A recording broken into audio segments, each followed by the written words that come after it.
ഗുരുവായൂരമ്പലം നടയിൽ കഴിഞ്ഞിട്ട് അതേ ഒരു നീലയുടെ ഫേസ് കാര്യങ്ങളൊക്കെ അതേ ഒരു ടൈപ്പ് ക്യാരക്ടറാണ് ഇതിൽ ചെയ്തിട്ടുള്ളത്. അതല്ല അധികം ചിരിക്കാതെ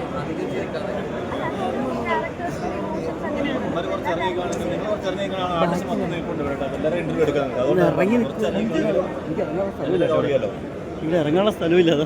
നിങ്ങൾ കുറച്ച് പോയിക്കൂടെ പോയി കുറച്ച് പോയിക്കൂടെ എല്ലാ